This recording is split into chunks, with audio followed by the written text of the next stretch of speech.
मोहित कालू और मैं आज आपको बताने वाला हूँ ब्लाउज की स्टिचिंग। तो ब्लाउज जो है बगैर अस्तर का है। अगर आप हमारे चैनल पर नए हैं तो हमारे चैनल को सब्सक्राइब कीजिए और बेल आइकन को दबाएं और ज़्यादा से ज़्यादा शेयर करें।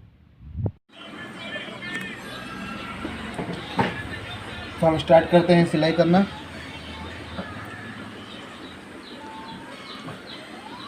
सबसे पहले छोटा छोटा जो मटेरियल जो क्रॉस पट्टी योग पट्टा लगा उसको सबसे पहले साइड में रख लो। स्लीव से काम शुरू करते हैं। वैसे तो अस्तर वाला सिलना एक सिलने के लिए जो है वो आसान होता है, कटिंग उसका थोड़ा मुश्किल होता है, लेकिन सिलाई जो है ये बगैर अस्तर वाले ब्लाउज की थोड़ी मुश्किल होती है। तो सबसे पहले हम कच्ची सिलाई लगा लेंगे। एक तरफ लगा ली। इसी तरह इसको इस तरह से तकरीबन 1 इंच का फिर से मोड़ लें। 1 इंच की सिलाई ले लें। वैसे तो हम डायरेक्ट भी कर सकते थे, लेकिन डायरेक्ट करने में प्रॉब्लम ये रहती है कि नीचे का हिस्सा जो है वो थोड़ा थोड़ा खिंच जाता है, जिससे फिनिशिंग नहीं आती। तो इस तरह से अगर हम करेंगे तो इसके अंदर फिनिशिंग आएगी। बन गया, देखो इस तरह से हमारा स्लीव का हिस्सा एकदम क्लियर फिनिशिंग के साथ आएगा। जो अभी हमने सिलाई मारी है, जब हाथ सिलाई करेंगे जिसको तुरपाई कहते हैं, तो इसको खोल लेंगे।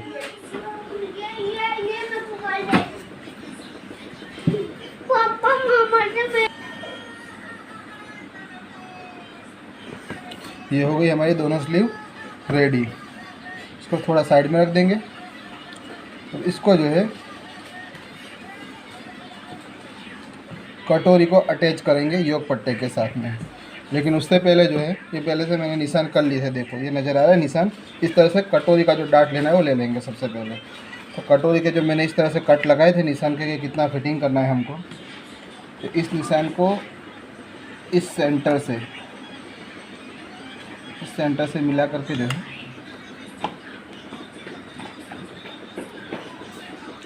यहाँ तक सिलाई लगानी है।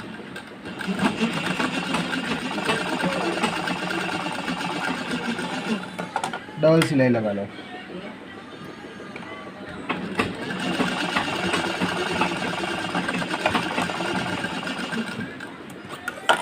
ये सिलाई लगाने के बाद देखें तो इस तरह से ये कटोरी उभर के आ जाएगी हमारे सामने। अब इस कटोरी को जो है तो इस तरह से क्रॉस पट्टी के ऊपर, ये क्रॉस पट्टी है, ये कटोरी को इसके ऊपर अटैच करें। जब क्रॉस पट्टी अटैच करना शुरू करें तो सिलाई नीचे से लगाएं कभी भी, ताकि ऊपर छोटा बड़ा होगा तो चल जाएगा, नीचे छोटा बड़ा होगा तो माप में डिफरेंस आ जाएगा। वैसे तो छोटा बड़ा होता ही नहीं, लेकिन फिर भी कभी हो जाए। नीचे से सिलाई लगाना शुरू करें।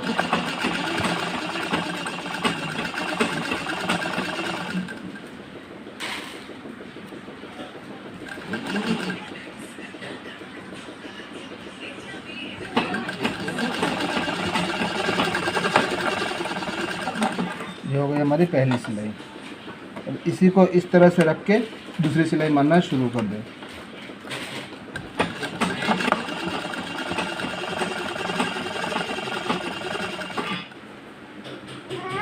दूसरी सिलाई लगाने के टाइम पे ध्यान रखें कि कहीं नीचे छोटी सी चुन्नट, जो गुजराती में जिसको कहते हैं चपटी, ना आ जाए।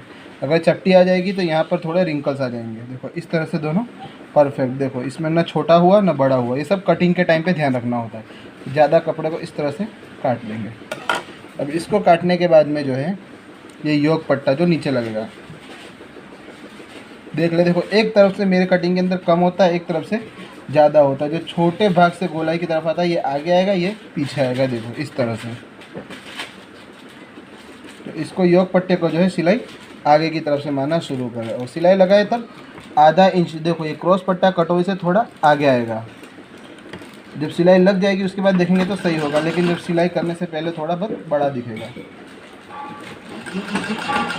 और देखो ये हमारा जो क्रॉस है वो बिल्कुल सेंटर में आ रहा है चुन्नट के ऊपर, और सेंटर में भी आना चाहिए। थोड़ा बहुत इधर उधर हो जाएगा तो चलेगा, लेकिन परफेक्ट कटिंग वही कहलाएगी जिसके अंदर कटोरी जो है, तो कटोरी का ये हिस्सा देखो, ये सिलाई वाला हिस्सा जो है, तो जहाँ पर हमने सिलाई मारी है जॉइंट आया उसको अंदर की तरफ रखें। अगर हमने अभी अंदर की तरफ नहीं रखा और इस तरफ का बाहर आ गया, इस तरफ का अंदर आ गया, तो फिर यहाँ पे पहनने वाले को थोड़ा बहुत दिक्कत होगी।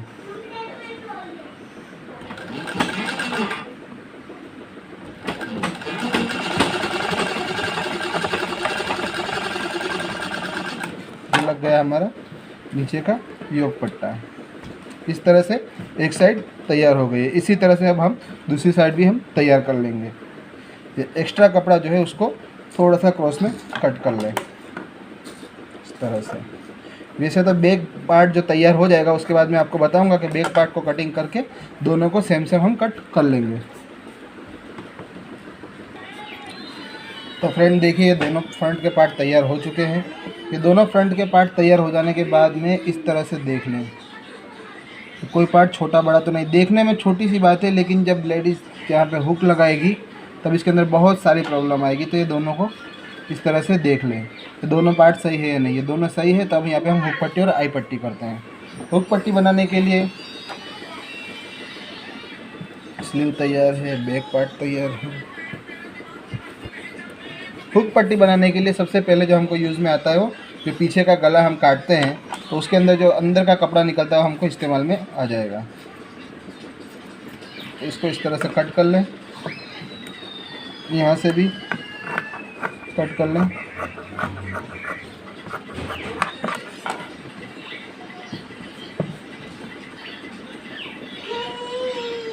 ये पार्ट जो है इस तरह से लगेगा, अंदर से बाहर आएगा। देखो, जिसके ऊपर आई बनेगी वो पार्ट अंदर से बाहर आएगा और जिस पे हुक लगेंगे वो बाहर से अंदर जाएगा। अगर अस्तर वाला ब्लाउज होता है तो उसके अंदर सिस्टम ये रहती है कि उसके ऊपर जो साड़ी का जो कपड़ा है, जो मेन फैब्रिक है, वो भी लगता है। और बगैर साड़ी यानी कि बगैर अस्तर का जो ब्लाउज होता है उसके अंदर सीधा सीधा लग जाएगा। देखो मैं आपको बताता हूँ। हो गया। अब इसको यहाँ पर भी स्टिचिंग कर लें, यहाँ पे भी सिलाई लगा लें।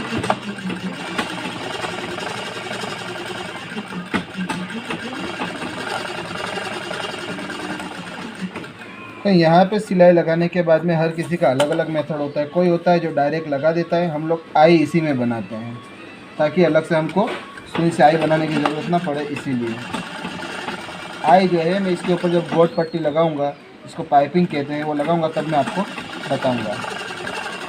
तो एक सिलाई लगा दी। अब सिलाई लगाने के बाद में जो है इसको इस तरह से रख देंगे। देखो ये हमारा कपड़ा थोड़ा बाहर आएगा, ये इस तरह से रख दिए। ध्यान से देखें, थोड़ा अंदर होगा तो चलेगा, थोड़ा भी बाहर नहीं आना चाहिए ताकि हमारी सिलाई दिखे नहीं। इसको यहाँ पर रख के एक पैर की सिलाई लगा देंगे। सिलाई जो लगाएंगे इस तरफ लगाएंगे, इधर नहीं लगाएंगे, क्योंकि यहाँ पे हमको आई बनानी है। आई जो है गोट पट्टी जब लगाऊंगा, जिसको पाइपिंग कहते हैं, वो लगाने के दौरान मैं आपको बताऊंगा किस तरह से आई बनाते हैं। तो यहाँ पे सिलाई लगा दी। सिलाई लगाने के बाद में इसको इधर से थोड़ी पक्की सिलाई लगा करके इस तरह से मशीन को बाहर निकाल देंगे। ये हो गया हमारा फ्रंट का एक पार्ट तैयार। इसको कहते हैं आई पट्टी। तो हमको यहाँ पे लगानी है हुक पट्टी। हुक पट्टी लगाने के लिए इसको अंदर की तरफ मोड़ेंगे।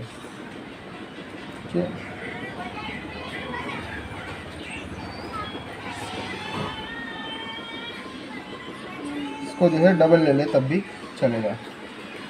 इसको डबल के अंदर रखा है, देखो इस तरह से, और एंड से शुरू करेंगे। दोनों एंड पार्ट को पकड़ेंगे इस तरह से, यहाँ से सिलाई लगाना शुरू करेंगे। इसकी सिलाई लगाएंगे तो इसकी सिलाई के अंदर यहाँ पे हमको एक चुन्नट लेनी है छोटी सी।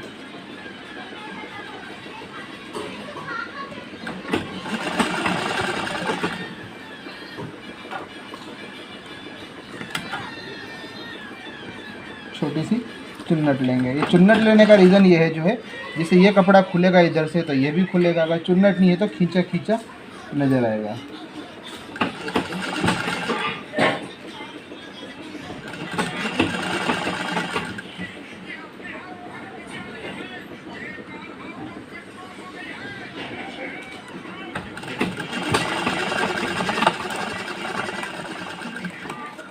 ये हो गया हमारा फ्रंट पार्ट रेडी।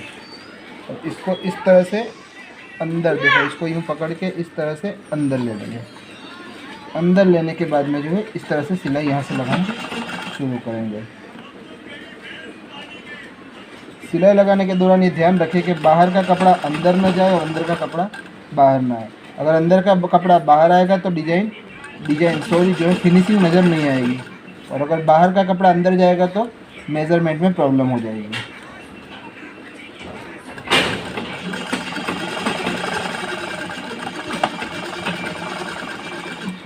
एक्स्ट्रा कपड़ा जो है इस तरह से कट कर लेंगे।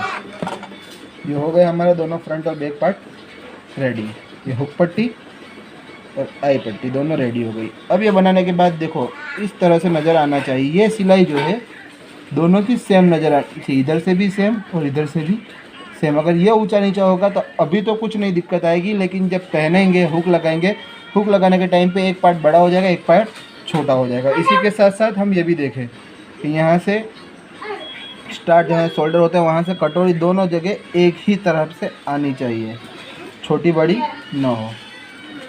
फिर दोनों सेम आ गई, यहाँ तक भी दोनों सेम है। अब हमको गला नहीं, अगर यहाँ का पार्ट छोटा बड़ा होता है तो हमको कट करना होता है, लेकिन दोनों पार्ट बिल्कुल सही है।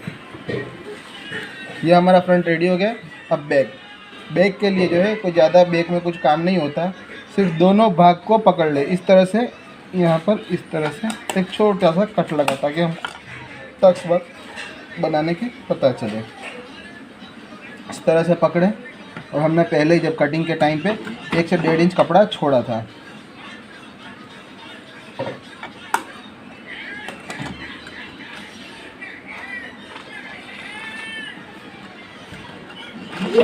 एक से 1.5 इंच कपड़ा हमने छोड़ा था।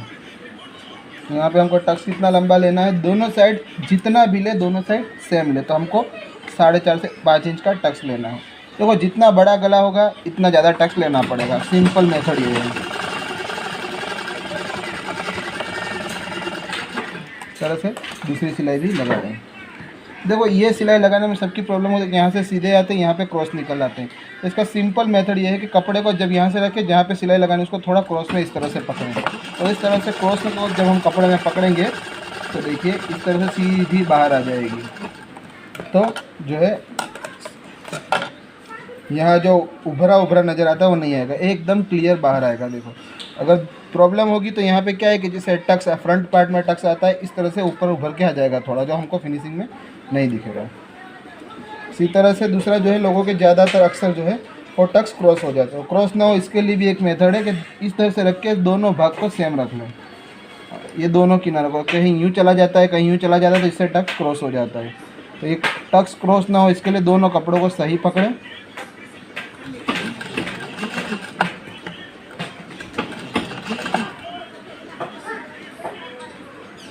इस तरह से इस पर भी निशान लगा लें, हमको कितना लेना है, 4.5 से 5 इंच हमने उसमें लिया था, इसमें भी इतना ही लेंगे, और इसको क्रॉस में पकड़ लेंगे।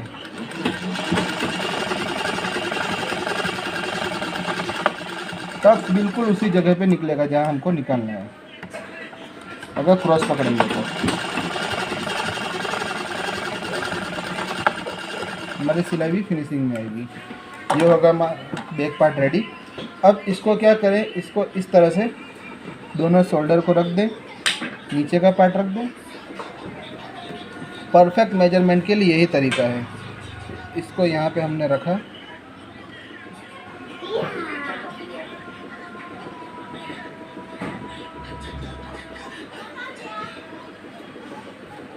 इस तरीके से रखा,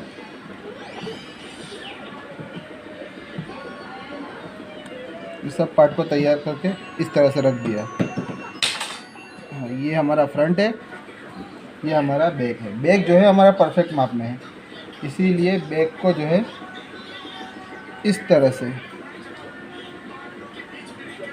फ्रंट के ऊपर रखेंगे और देखेंगे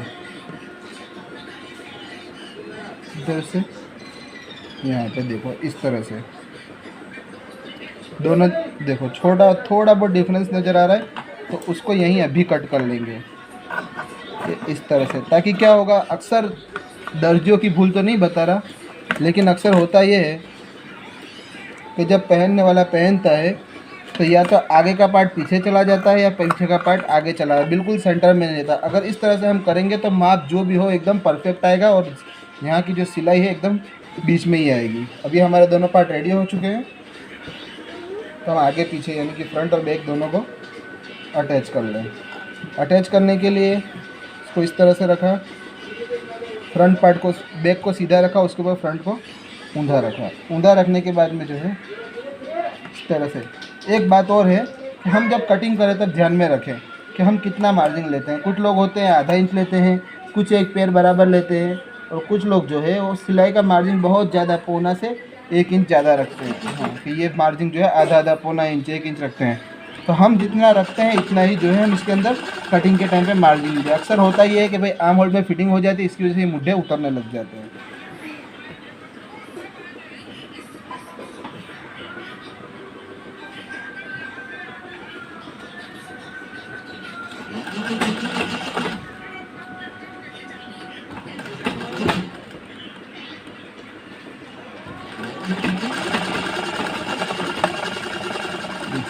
सिलाई सब जगह सेम आनी चाहिए। अगर थोड़ी बड़ी ऊंची नीची है तो दूसरी सिलाई के अंदर कंप्लीट कर ले उसको।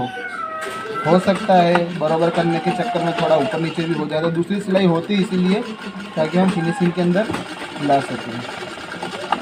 ये हो गया हमारा परफेक्ट। देखो ये अगर हम मार्जिन जितना देते हैं उस हिसाब से कटिंग नहीं करते तो इसके अंदर स्लीव का भी प्रॉब्लम आता है कि कभी स्लीव छोटी हो जाती है, कभी बड़ी हो जाती है। ये हो गया हमारा रेडी। तो हमने देखो इस तरह से जो है क्रॉस पट्टी, जिसको उरेप पट्टी कहते हैं, हम गुजराती में गोट पट्टी कहते हैं, जो क्रॉस में कपड़ा कटिंग होता है उसको कटिंग करके इसके माप का जॉइंट करके और एक तरफ से सिलाई लगा ली है। तो इसको इस तरह से रख के ज़्यादा से ज़्यादा 1 पैर बराबर सिलाई लगाएं। इस तरह से एक तरफ से सिलाई शुरू होगी। लगाने के टाइम में है कुछ लोगों का मेथड होता है कि खींचते हैं, और हमारा ये है कि भाई खींचना नहीं है। अगर खींचेंगे तो मुड़ जाएगी। तो इसको इस तरह से धीरे धीरे इस तरह से लगा, और खींचे बिल्कुल भी नहीं, थोड़ी ढील दे बल्कि। तो थोड़ा थोड़ा कपड़ा छोड़े, इसको जितना चाहिए इतना कपड़ा छोड़ते हुए धीरे धीरे 1 पैर बराबर सिलाई लगाएंगे।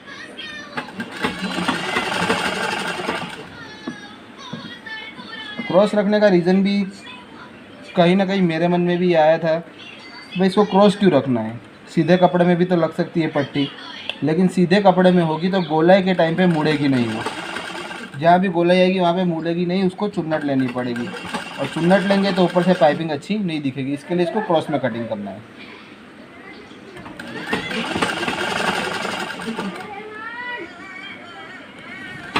गोलाई के टाइम पे अक्सर ध्यान रखें कि इसको बिल्कुल भी खींचाव न रखें। अगर सीधे भाग के अंदर है तो कोई दिक्कत नहीं आएगी, लेकिन गोलाई के अंदर अगर कपड़ा खींच गया तो जो है चुन्नट आना शुरू हो जाएगी, जो कपड़ा क्रॉस क्रॉस क्रॉस क्रॉस नज़र आएगा। और हो सके वहाँ तक अगर गोलाई देने के अंदर थोड़ा कपड़ा ऊंचा नीचा हो रहा है, थोड़ा कपड़ा ज़्यादा मांग रहा है तो उसको थोड़ा सा ज़्यादा दें।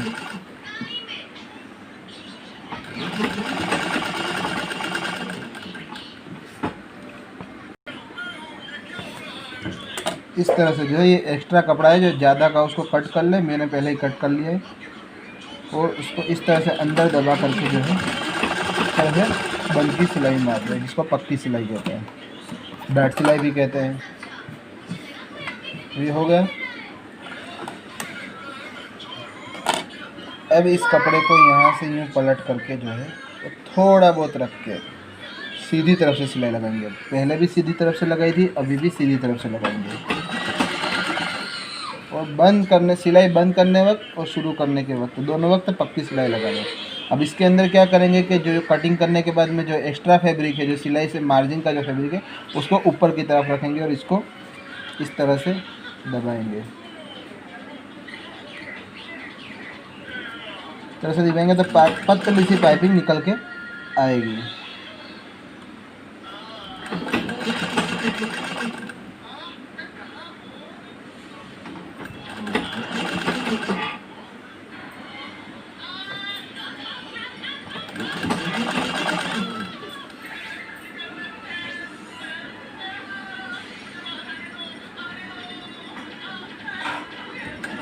इस तरह से कर ले। देखो हमने खींचा नहीं तो यहाँ पे रिंकल्स नहीं आए, अगर खींचा होता तो यहाँ पे क्रॉस क्रॉस रिंकल्स आते हैं।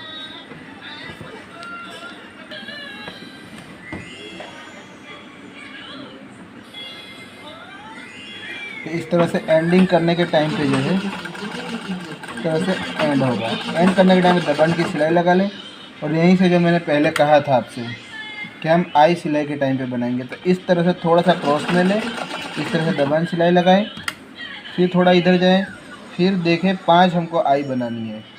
तो इतना भाग तो हमारा चला जाएगा अंदर।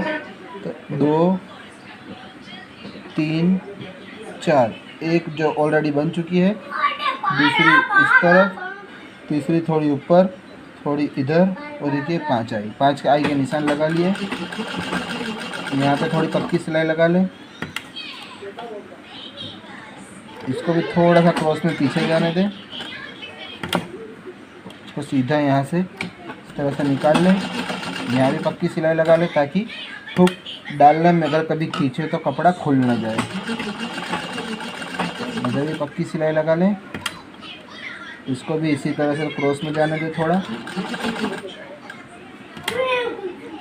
और यहाँ से भी इधर पक्की सिलाई लगा लें। पक्की सिलाई लगाने का कारण यही है सिर्फ और सिर्फ तो खुले नहीं। इस तरह से चौथा,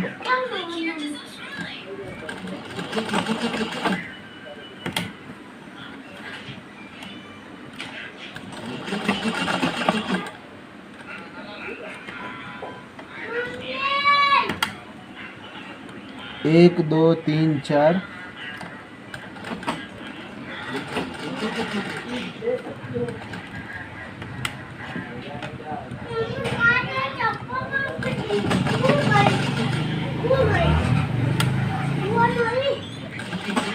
इस तरह से 5वीं पक्की सिलाई लगा दी हमने। ये हो गया 1 2 3 4 और 5 डायरेक्ट है। इससे जो है दोहरे से सिलाई में से जो है आई नहीं बनानी पड़ेगी, बल्कि ऑटोमेटिक इसी के जरिए बन गई। अब हमको लगानी है स्लीव। स्लीव लगाने के दौरान ये खास बात का ध्यान रखें कि एक तरफ जो हम, आपको वैसे सबको ही पता होगा कि एक तरफ कम होता है डिप, एक तरफ ज़्यादा होता है। तो स्लीव को इस तरह से पकड़ के एक सेंटर का छोटा सा कट लगा लें। पहली स्लीव के अंदर वैसे तो परफेक्ट ही निकलती है, लेकिन कभी कभी थोड़ा बहुत ऊपर नीचे हो जाता है, तो सेंटर से ही हो सके वहाँ तक सिलाई शुरू करें। सिलाई जब शुरू करें तो जो है जॉइंट जो है शोल्डर का उसको पीछे की तरफ ले लें, और इस तरह से सिलाई को इस तरह से स्लीव को रख के इस तरह से थोड़ी सी पक्की सिलाई लगा लें, बहुत ज़्यादा लंबी ना करें।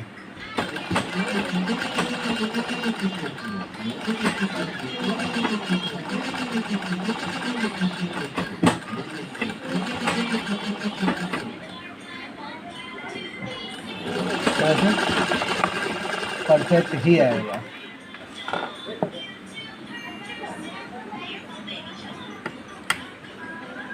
इस तरीके से इधर से भी शुरू कर लें।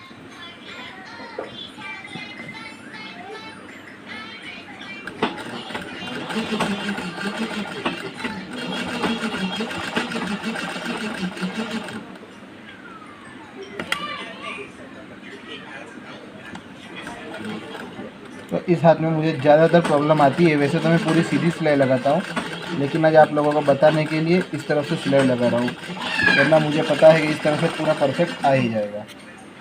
अब इसी तरह से दूसरी भी सिलाई हम लोग मार लेंगे।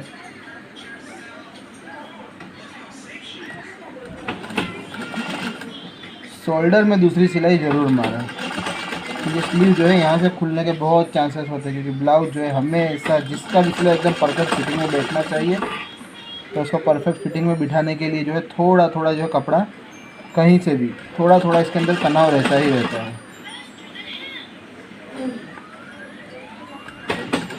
तो ऐसा डबल सिलाई लगा लेंगे।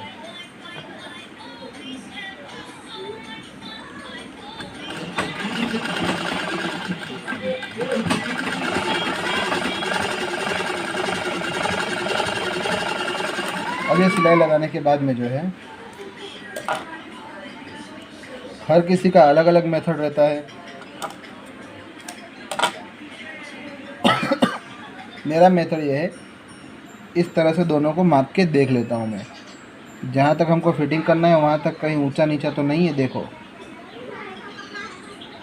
देखिए यहाँ से तो बिल्कुल परफेक्ट बैठ रहा है,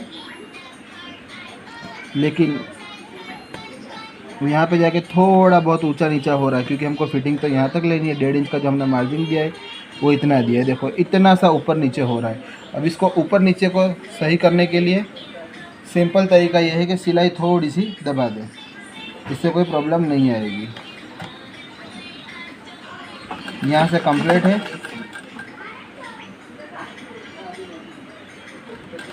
और इतने पार्ट में हमारे को थोड़ा बहुत सिलाई मांग रहा है। तो इस तरह से सिलाई लगा करके खींच लो। वापस सीधा करके देख लें।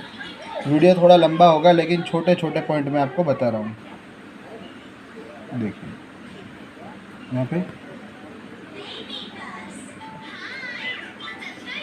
तरह से देखो परफेक्ट आ गया। ये छोटी छोटी बातें हैं, इसमें तो नहीं, मगर अस्तर वाला होगा जिसको हम लोग अंदर से सिलाई मार के कवर सिलाई करके पलट देते हैं, जिसमें नीचे योग पट्टा नहीं लगाते, उसमें बहुत ज़्यादा दिक्कत आ जाती है। इसके लिए ये छोटी छोटी बातों का ध्यान ज़्यादा रखें। अब इसको इस तरीके से देखो, ये इसको ऊपर की तरफ ले ले सिलाई को, और एकदम धारी के ऊपर सिलाई मारे। सिलाई पहली सिलाई जो लगेगी वो सीधे के ऊपर लगेगी। ब्लाउज में हमेशा पहली सिलाई नीचे के, और ये योग पट्टा है, इसका भी जॉइंट को थोड़ा ऊपर ले लें, इधर से भी थोड़ा सही कर लें।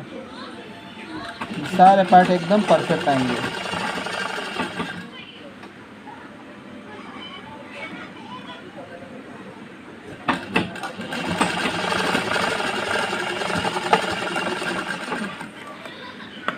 तो एक्स्ट्रा फैब्रिक को कट कर लेंगे। अब इसी तरह दूसरी स्लीव को जॉइंट करके दूसरा पार्ट भी हम इसी तरह से जॉइंट करेंगे। अब ये सिंगल सिलाई दोनों तरफ मार ली, सिलाई बाहर की तरफ है ना, तो इसको थोड़ा थोड़ा हम कट कर लेंगे।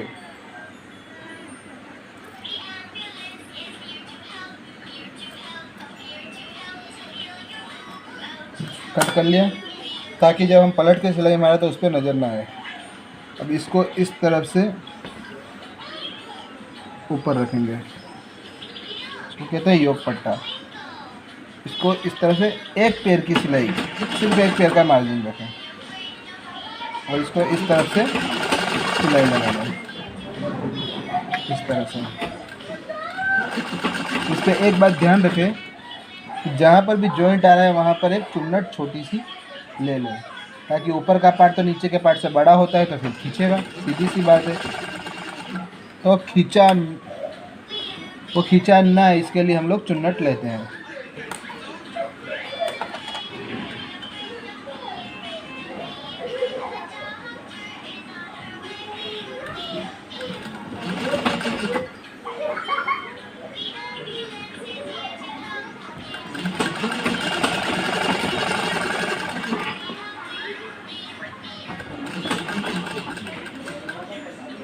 और ये जो हमने बैक साइड के ऊपर जो टक्स लिए हैं, इनके ऊपर भी थोड़ी एक चुन्नट ले लें।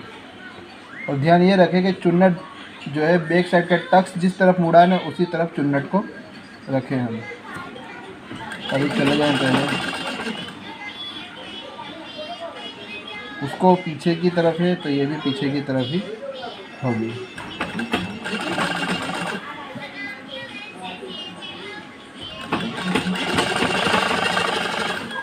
इसी तरह से पूरे योग पट्टे को हम लगा लेंगे। अब इसको हम जो है इस तरह से रख के योग पट्टे को अंदर की तरफ एक कच्ची सिलाई लगा लेंगे। ये सिलाई जो है वो खुल जाएगी,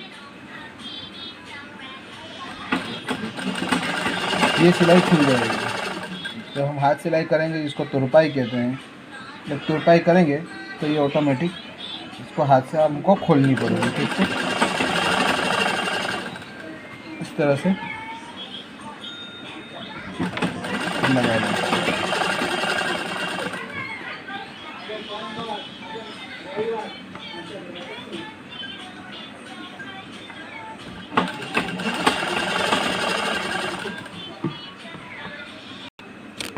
ये हमारा नीचे से जो कमर बेल्ट है, कमर बंद वो भी लग गया है। अब हम इसको फिटिंग कर लेंगे। फिटिंग करने के लिए जैसे पहले मैंने बताया कि एक सिलाई तो हमने लगा दी है।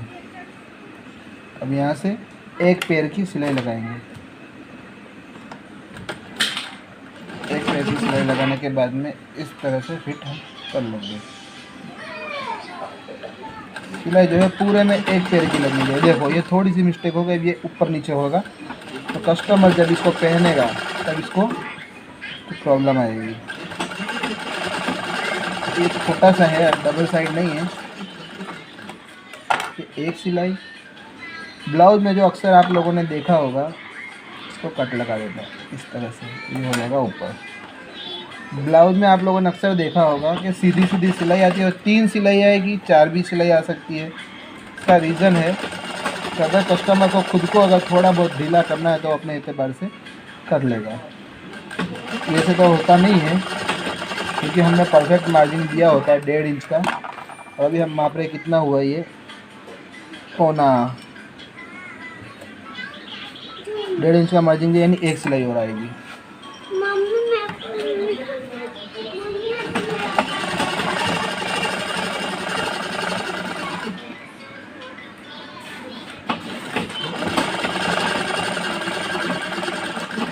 अब हम देख लेते कितना हुआ। यहाँ पे एक हुआ तो 1.25 इंच के करीब हो गया है, तकरीबन आ ही जाएगा।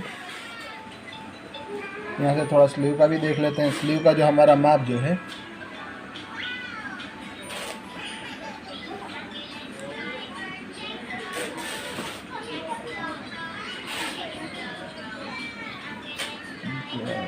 बारह, कस्टमर का माप कितना है,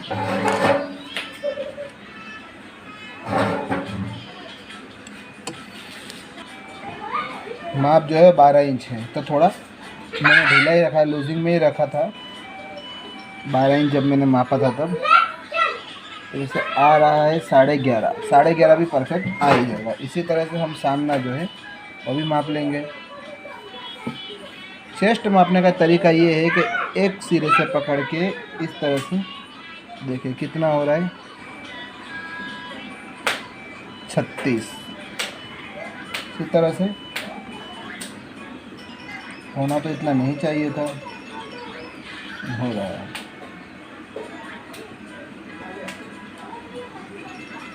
हमको करना है 32 सॉरी। तो इसको इस तरह से पकड़ेंगे,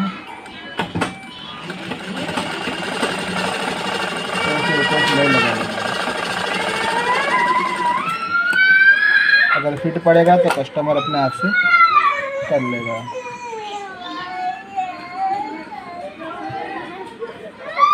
आ जाएगा ये। इसी तरीके से दूसरी साइड का भी कर लें।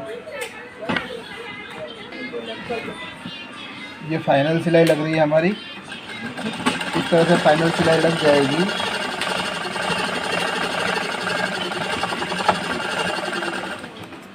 एक और दूसरी साइड भी।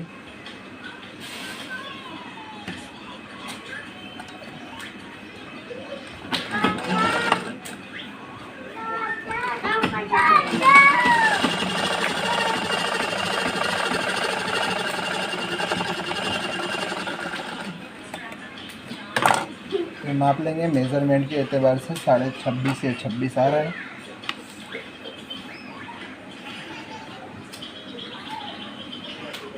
देखिए मेज़रमेंट में लिखा है 26, 26.5। कमर का माप यहाँ भी आ रहा है 26.5। परफेक्ट माप की कमर हो चुकी है। इसी तरह से चेस्ट भी माप लेंगे।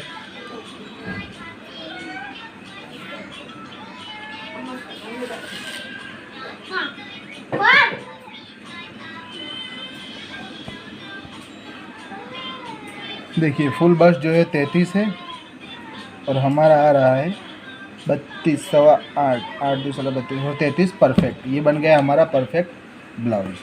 तो इस तरह से सीधा करके बता देता हूँ आपको।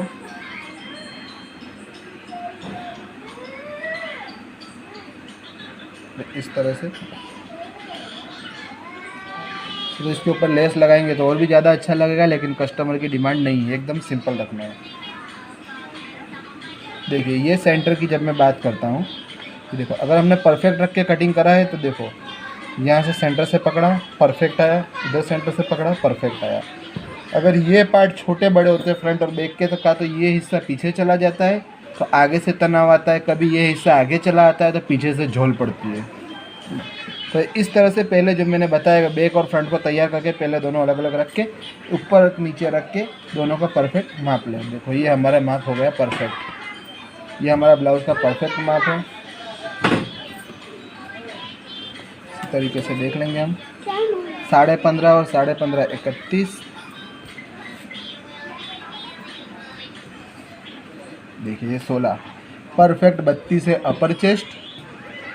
देखिए ये अपर चेस्ट 32, यहाँ पर भी आ गया 32। देखिए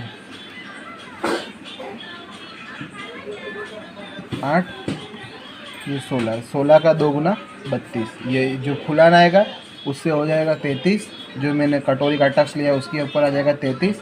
और कमर जो है वो 26.5 है, तो कमर भी आपको बता देता हूँ। इस तरह से परफेक्ट बिठाएंगे तो देखो 13.25 का आधा डबल हो जाएगा 26, 26.5। तो ये हो गया हमारा परफेक्ट। इसी तरह से बैक नेक भी देख लेंगे कितना है। कस्टमर ने 11 का कहा था तो ये हमारा रखा, यहाँ से सेंटर पे रख के देखा, ये थोड़ा सा 11.25 के ऊपर आ रहा है। इतना ऊपर नीचे तो होगा ही होगा। देखो 11.25, ये हमारा परफेक्ट नेक बैठ गया है। अगर आपको हमारा स्टिचिंग अच्छा लगा हो तो हमारे वीडियो को लाइक करें, शेयर करें और सब्सक्राइब करें और बेल आइकन को ज़रूर दबाएं, ताकि हमारे जो भी नए वीडियो आते हैं वो आप तक पहुंचते रहें। और ज़्यादा से ज़्यादा हमारे चैनल को शेयर करें।